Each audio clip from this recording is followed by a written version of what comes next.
AI chips have been hitting a hard limit. Models keep getting bigger and faster, but the data they need cannot move quickly enough. That bottleneck has been holding AI back for years. Now a research team says they have a real way around it. Researchers from Stanford, MIT, Carnegie Mellon, and the University of Pennsylvania have built the first monolithic 3D chip ever manufactured in a U.S. commercial foundry.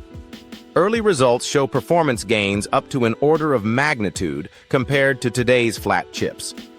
Instead of spreading memory and computing across a single surface, this chip stacks ultra-thin layers vertically, like a skyscraper. Dense vertical wiring works like high-speed elevators, moving data between memory and compute far faster than traditional designs.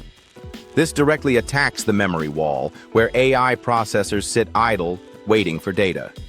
Shrinking transistors helped for decades, but that approach is now hitting physical limits. This chip breaks through by integrating memory and logic tightly and building upward. Hardware tests already show about 4 times better performance than comparable 2D chips. Simulations of taller designs show up to 12 times gains on real AI workloads, including ones based on Meta's LLaMA model.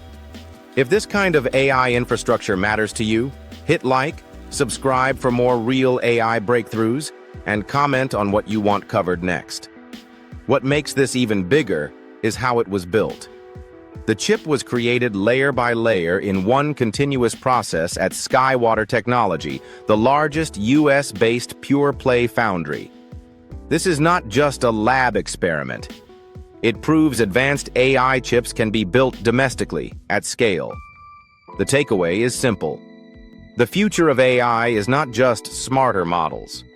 It is radically better hardware. If you want to stay ahead of where AI is really going, watch the related video in the corner right now.